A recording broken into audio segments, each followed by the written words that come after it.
Jr., President of the United States of America, and I invite him to address the Assembly. Mr. President, Mr. Secretary General, and my fellow leaders, about a week ago, I stood on the other side of the world, in Vietnam, on soil once bloody with war.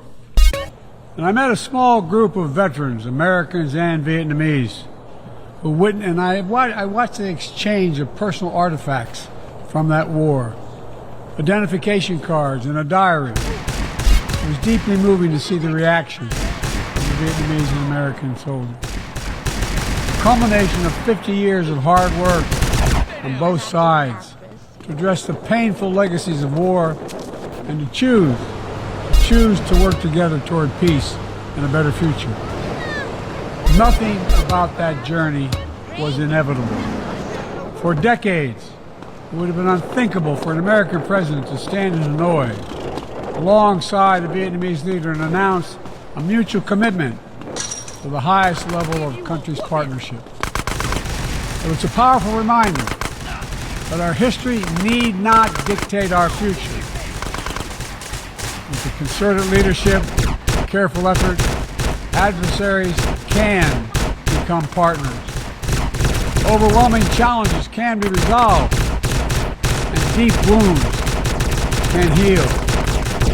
So let us never forget that. When we choose to stand together and recognize the common hopes that bind all humanity, we hold our hands with power and that power to bend that arc of history. My fellow leaders, we gather once more at an inflection point in world history. With the eyes of the world upon all of you, all of us. As President of the United States, I understand the duty my country has to lead in this critical moment. To work with countries in every region, linking them in common cause. To join together with partners to share a common vision of the future of the world, where our children do not go hungry and everyone has access to quality health care. Where workers are empowered and our environment is protected. Entrepreneurs and innovators everywhere can access opportunity everywhere. Where conflicts are resolved peacefully and countries can chart their own course. The United States seeks a more secure, more prosperous, more equitable world for all people, because we know our future is bound to yours. Let me repeat that again. We know our future is bound to yours. No nation can meet the challenges of today alone. The generations that preceded us organized this part of the United Nations and built international financial institutions and multilateral and regional bodies to help take on the challenges of their time. It wasn't always perfect. But working together, the world made some remarkable and undeniable progress to improve the lives of all people. We avoided the renewal of global conflict while lifting more than 1 billion people out of extreme poverty. We together expanded access to education for millions of children. We saved tens of millions of lives who would have otherwise been lost to preventable and treatable diseases like measles, malaria, tuberculosis. HIV/AIDS infections and deaths plummeted, in no small part because of PEPFAR's work in more than 55 countries, saving more than 25 million lives. It's a profound testament to what we can achieve when we act together, when we take on tough challenges, and an admonition for all of us to urgently accelerate our progress so that no one's left behind, because too many people are being left behind. The institutions we built together at the end of the Second World War are an enduring bedrock of our progress. And the United States is committed to sustaining them. And this year, we're proud to rejoin UNESCO. We also recognize that to meet the new challenges of our decades-old institutions and approaches, they must be updated, keep peace the world. We have to bring in more leadership and capability. It exists everywhere, especially from regions that have not always been fully included. We have to grapple with the challenges that are more connected and more complex. We have to make sure that we're living for people everywhere, not just somewhere, everywhere. Simply put, the 21st century results are badly needed. They're needed to move us along. That starts with the United Nations. It starts right here in this room. In my address to this body last year, I announced the United States will support expanding the Security Council, increasing the number of permanent and non-permanent members. The United States has undertaken serious consultation with many member states. We'll continue to do our part to push more reform efforts forward. Look for points of common ground and make progress in the year ahead. We need to be able to break the gridlock that too often stymies progress and blocks consensus on the Council. We need more voices, more perspectives at the table. The United Nations must continue to preserve peace, prevent conflict, and alleviate human suffering. And we embrace nations stepping up to lead new ways and to seek new breakthroughs on hard issues. For example, on Haiti, the Caribbean community is facilitating a dialogue among Haitian society. I thank President Ruto of Kenya. I thank him for his willingness to serve as the lead nation of the UN-backed security support mission.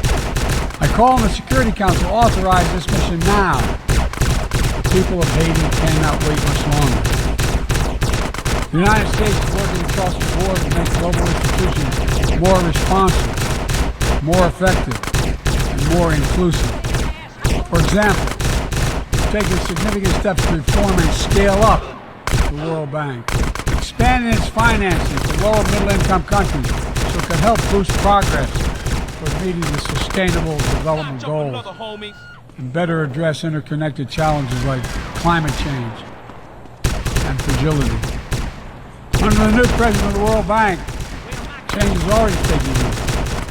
Last month, I asked the United States Congress for additional funds to expand World Bank financing by $25 billion. And the G20, we rallied the major economies of the world to mobilize even more funding.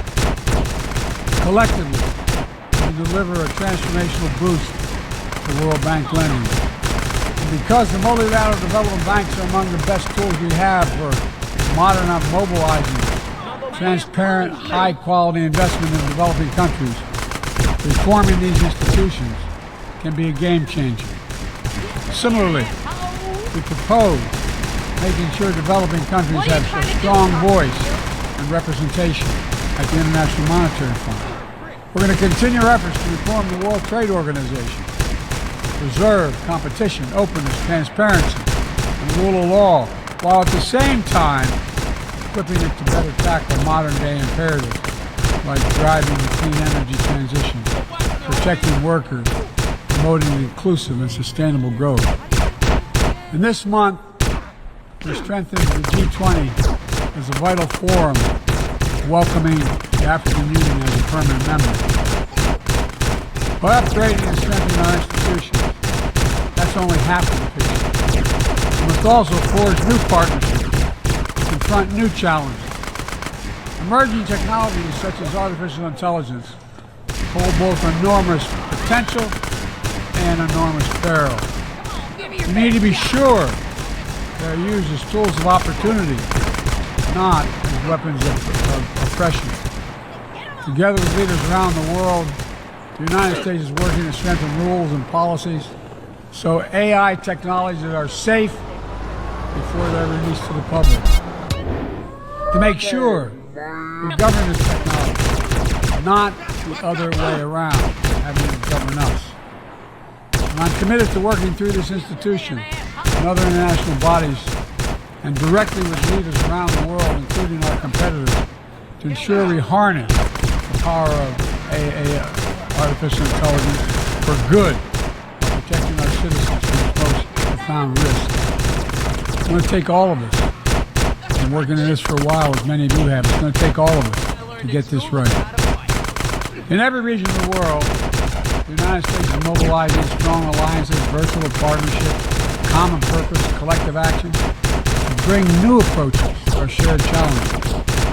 Here in the Western Hemisphere, the United 21 Nations supported the Los Angeles Declaration on Migration and Protection, launching a region-wide approach to a region-wide challenge to better uphold laws and protect the rights of migrants.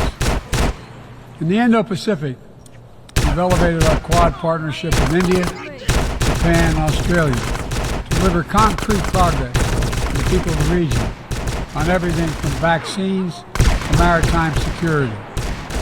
Just yesterday, after 2 consultations and diplomacy, the United States brought together dozens of nations across the 4 continents to establish a new partnership for Atlantic cooperation so that the coastal Atlantic countries can better cooperate on science, technology, environmental protection, and sustainable economic development. We brought together nearly 100 countries in a global coalition to counter fentanyl and synthetic drugs to reduce the human cost of this affliction, and it is real. Watch it, mark-ass mark. And as the nature of the terrorist threats evolve and the geography expands to new places, we're working with our partners to bring capabilities to bear to disrupt plotting, degrade networks, and protect all of our people.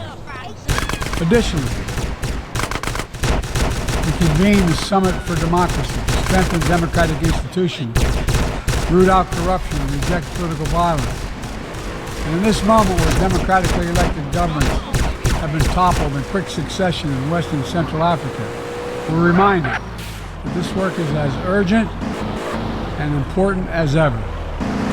We stand with the African Union and ECOWAS and other regional bodies to support constitutional rule.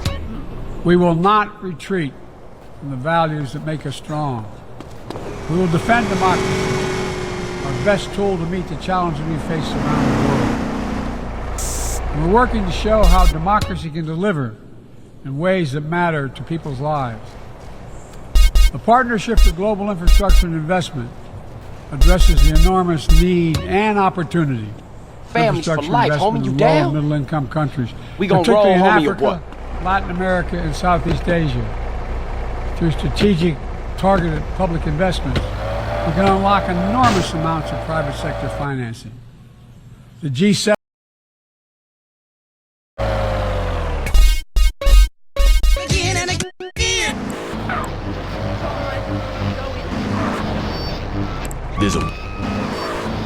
News.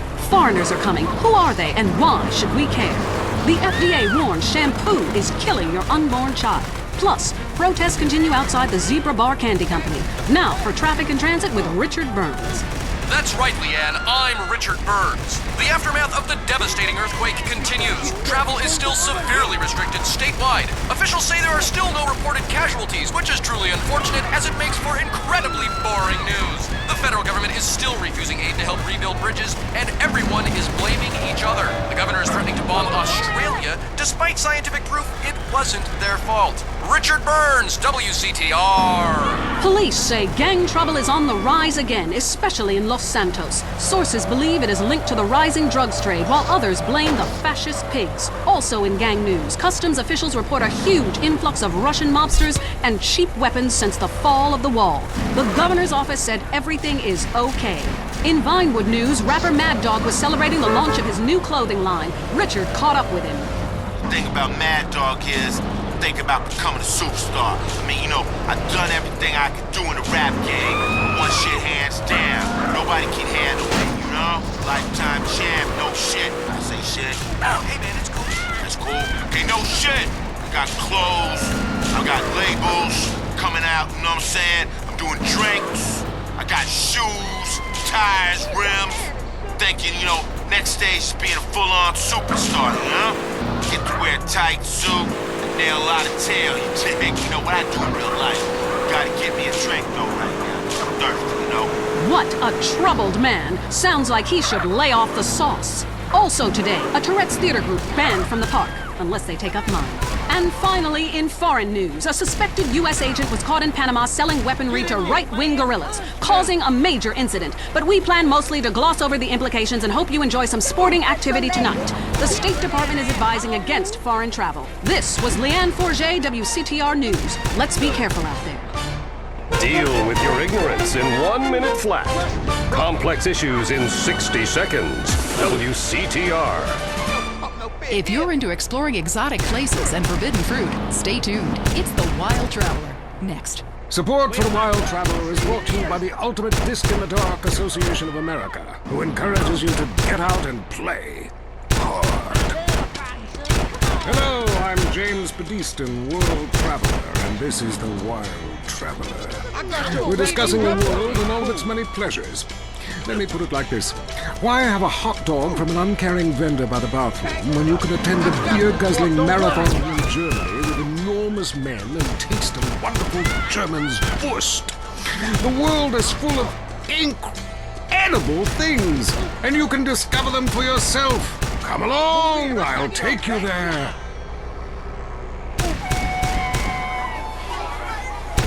It was dusk, and the sun bled red over the city in Thailand as Chen brought me a sparkling water. A delicate, handsome, lovely young boy. A world of possibilities. But war is folly, and we can only unite by visiting these epochs of culture, where a man can be himself, smoke cigarettes, dress in gladiator clothing if he likes. We mustn't force our way and culture upon other people's. Rather, breathe it in, become part of it. Maybe Hemingway was right about love. Maybe Freud was. We're all fighting inside to let a wild creature mate in the rain. I travel, therefore I am. This is a show that embraces culture from around the world. Let's take our first caller. Hello? Yeah, I totally agree with you about Australia. And you're right, the moon is shit. Also, I was thinking of visiting Colombia. Do you have any recommendations? Oh, yes, fantastic forms of recreation to be had in Colombia. It's a blizzard of excitement. And cheap. The rails are great. And long. Bolivia's not bad either. Or Peru. You'll be surprised to find out how the party never stops. How's the food? Well, a lighter is the most you need to cook up food. But there's scarcely time to eat, my boy. You'll meet fascinating people, feel so comfortable you'll rip your clothes off and howl for days. Next caller. Yeah, hi. My name's Geraldine, calling from Kansas City. This is such a great country. Why would you go anywhere else? It's unpatriotic to travel. I mean, I got war, famine, depression, and pollution right here on my doorstep. And parents, don't let kids Euro-rail after college. They'll come back with ludicrous misconceptions about healthcare, charity, and civilization. Europe is not the real world. This is. Well, I love to slum about in a dirty youth hostel with communal showers as much as the next man. Sometimes more. But I have to agree, Europe is overrated. Eastern Europe was good for a few years after the wall came down, but even there the police are too strict. You just can't let your hair down. There are far more unexplored pleasures to be had in the Far East. Next caller, you're on The Wild Traveler. Hey, I've been listening to you go on and on about traveling. You know how expensive it is to fly to Asia? Russia's father light. They're all coming here to set up fine families and run numbers. South America, everyone went extinct there. They have less culture there than the content of my toilet bowl. Rainforest, schmainforest. And Mexico, if I wanted to be that close to my ancient ancestors, I'd be banging my mother-in-law instead of my wife's best friend. You can fight like beasts or agree to disagree. I'm sure the summit of your aspirations in life is a cheerleader with fake guns, but some of us think a little more exotically than this. Next caller, vamos, buenos dias and noches. If you don't smile, I won't speak. Order! Sorry, I lost for a second. Speak. Hey, I love this show. I'm a huge fan. I visit all the places you recommended, and in a lot of them, they're still talking about you. I even saw posters of you in the customs booth at the airport in the Philippines. You rock! And no doubt, I love Manila. Had a great time. But that show you did last week, what was the name of that spiritual center in Bangkok? The Wild Dragon's Happy Ending. Very spiritual. You will find inner peace. Awesome! I can't wait. Thanks, man. Yes, we all love to travel, get away from it all, get away from the people with computers and their databases. the police harassing you for doing nothing. I just hate showing up to some place to enjoy myself and people are being forced from their homes by war or famine or whatever. Life is great! Stop ruining it! Next caller. Hey, the FBI wants to talk to me about a perfectly innocent collection of vacation photographs overseas that I had no idea were being taken. I mean, any ignorant fool can misinterpret. I was teaching them how to swim. I have a lot of experience with this. I want you to stop for a moment and let me read from my travel journal. I think everyone should keep a journal. Paste pictures, notes. Sometimes people object to you taking their picture. A few pennies of their local currency and they will fawn. Some people think this is patronizing, but I think it is fair enough. They need the money and I need the company. Besides which, it is the oldest profession. What? Oh, time for me to head south again. I'm James Padiston, and this has been The Wild Traveler. This is WCTR, committed to bringing you shows like The Wild Traveler, the show that takes you around the world and abandons you at the airport.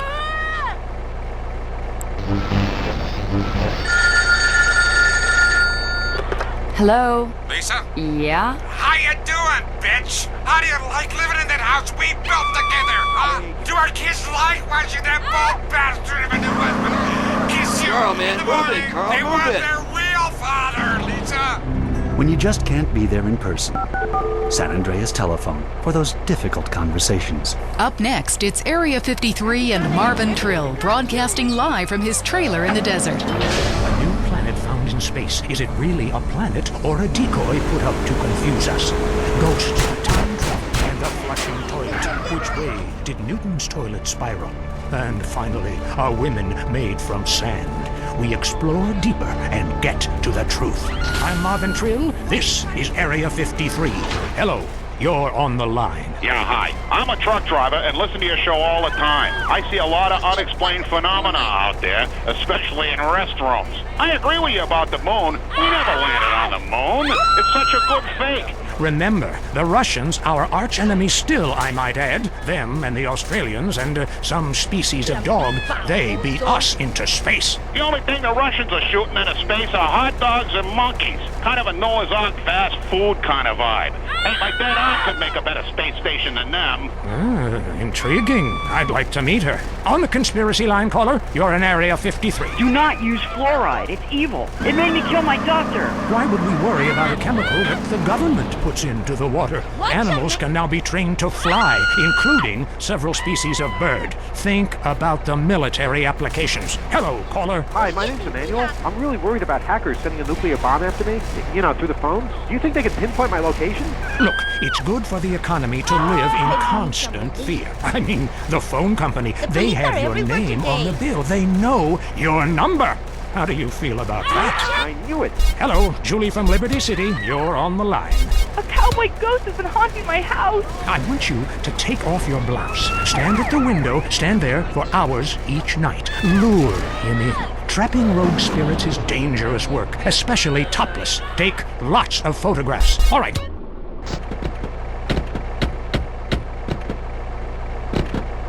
Guys like you don't help much, you know. You're virtually one of them. Soon you know what I'm talking about. People pay just enough to make sense. That's all I'm asking.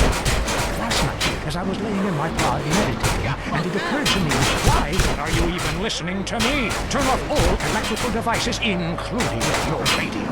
Hector and San Garcia, why are you still listening? Because I'm hoping to explode noises. What noises? God, not you too. Now think about the things we talked about today. Think seriously. Be real and be false. We'll see you next time in Area 53. Be careful out there, wherever you are. That was Area 53. We're sorry. If you love to hear liberals whine and conservatives lecture, then stay tuned for I Say, You Say. The future of America, threatened again. This time we mean it. I'm Dr. Phillips. And I'm also Dr. Phillips. Today on the show, do cave paintings in museums make us violent? The anti-beef movement. Both Hitler and Mussolini were vegetarian. And we take on the highly charged debate about test tube babies and actually talk to one. I have flashbacks. Go into hysterics in science class. Do you know what it's like growing up in a beaker? That's all today on I Say, You Say. We share last names, but that's about it. I'm Peyton, that's my wife Mary, and this is I Say, You Say, where left is right and right is wrong. Or where east meets west, and the west always wins. That wall came down, darling. Yes, unfortunately it did. I don't know if you saw today's news, so who is in the right in this great dialectical disaster? Is it, as I think, a case of share and share alike, love your fellow man and all wear matching jumpsuits while working on a collective hydroponic farm growing potatoes? Or kill or be killed, crush the weak, and starve the poor, as my wonderful wife thinks? You decide, or let us decide for you. Give us a call, and let my wife, a professor in social Darwinism, or me, a lecturer in pointless anthropology, work things out. That's the problem with liberals. They don't know when to shut up and enjoy freedom. Let's go to the phones. Yeah, hi. Here's the deal. I'm really funny, but nobody wants to hire somebody funny. I mean, how is that fair?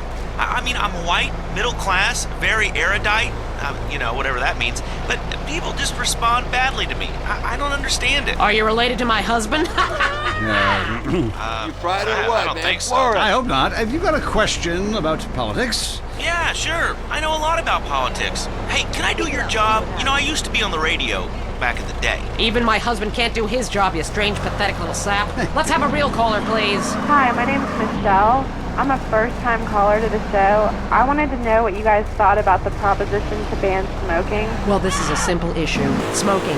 Democracy at work again in our state. Seems like a good thing when you first look at it, but democracy only works when you agree with it. Then it's best to favor a totalitarian state. I'm not sure about this one. I think smoking is an invasion of my body, and I've always wanted to shoot people. I'm right behind the proposition. Me too. Thanks, Michelle. I also wanted to say hi to my stepbrother, Phil. He's been undergoing a hair transplant today.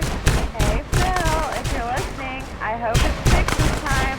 I won't tell anyone you got plugs, honey. I'm really proud of you. That's great, honey. If you want shout-outs, call the rap station. That's offensive, and I'm really offended by what you're saying. I'm a smuggler. This used to be a free country. When? Yes, good point, but remember, our founding fathers ruled the world.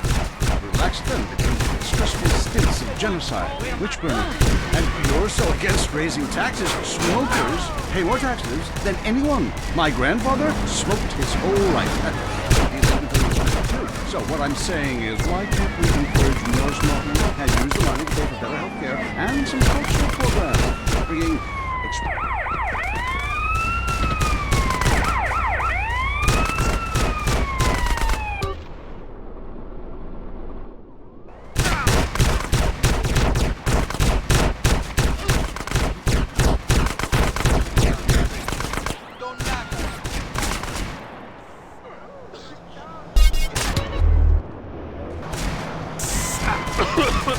my man.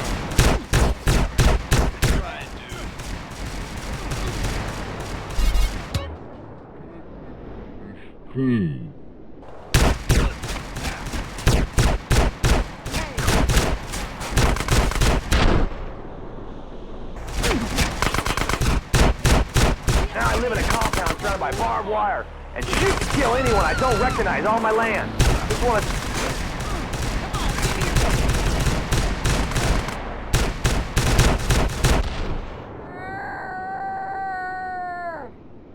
Whoa, I thought you were a hallucination.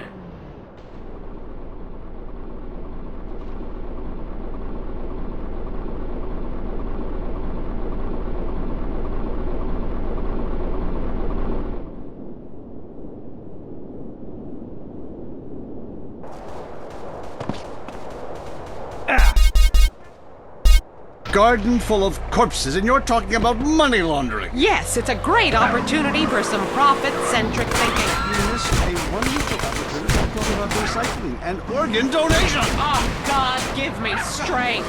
I married a fool. I married a fool. You know, when we first met, Peyton, I thought you were so glamorous with your long hair and big ideas. You were studying for a PhD in cultural ceramic history or cross-cultural underwear or something, and I was very young, very foolish. Now I see you for what you are. And what's that? An intellectual cesspit.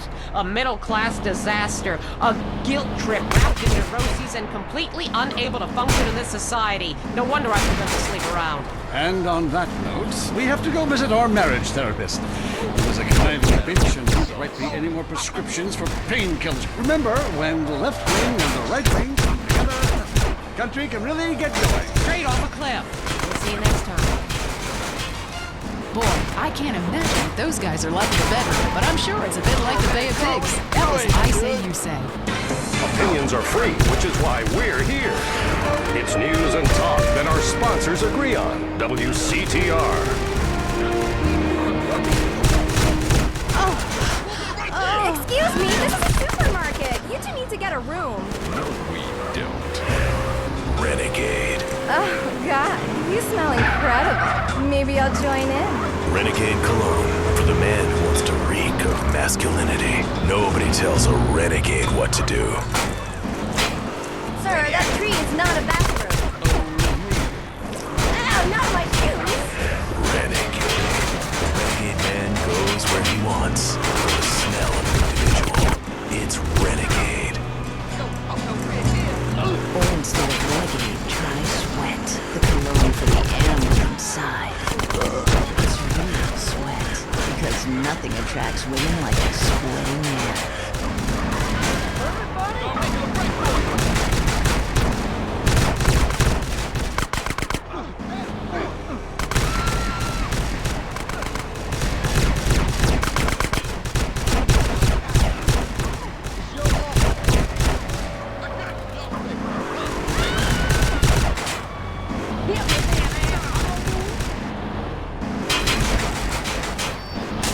Up next on WCTR, it's the Man Coaches Hate. It's Derek Thackeray in the tight end zone. Brought to you by Eris Pump Up Shoes, because women love a winner, and winners wear shoes. Can we start with the national anthem? Yeah, good. Yeah, I got two. Just play the opening. Welcome back to the tight end zone. Now it's time for something really important. Fat men talking about games they don't really understand, played by people they don't know. I'm your host, Derek Thackeray. What a crazy year it's been. Let's recap. Drug scandals involving preschool soccer moms. Woo! And the national finals, rich and popular people are fighting it out. Pay attention. The country is in mourning. And most importantly, sportswear. We talked to a fitness expert about the crucial role of endorsed clothing. And who could forget, we visit the greatest moments. Here he comes. He's in the shadows. There he is. Is he going to make it? Yes, he did. Ladies and gentlemen, what you have just witnessed is the biggest moment in world history. Who cares about a Declaration of Independence or a discovery of penicillin? You have just seen one man score a point. When the rest of the world discovers TV, they'll be able to see this. Wow, isn't that amazing? He did what he was paid to do. We love sports more than you love it or loathe it. Let's talk about it. Stay in the tight and let's go to the phones. Yep.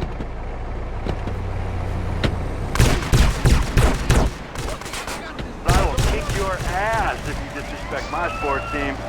Okay, the Wolves, that's team playing sports as if they cared. Yeah, the Wolves.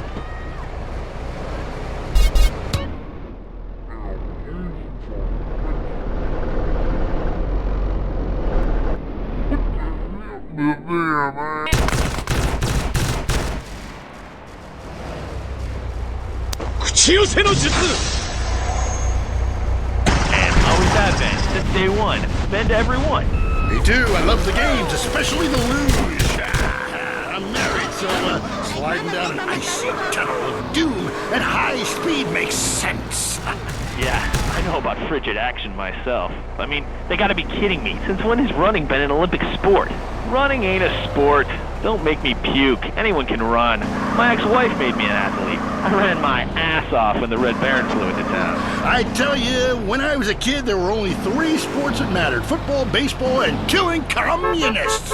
And I had a great childhood, really great, even if my uncle did come into my room that late at... Don't be so rough and you can get it. Hey, let's finish this.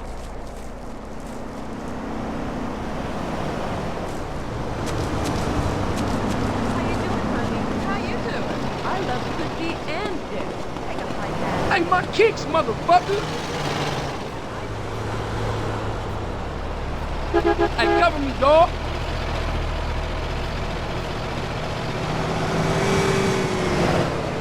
Cover me, cuz! Good reason. Hey, they gotta start playing to win, trying to score some on the other team. Yeah, I wish I had a wife so she could beat me. Here's what I say, man. If you want to be number 1, you gotta go for first place. I know. Hey, I mean, it's great stating the obvious, but once you get paid for it, things get real. You touching me for something, fool?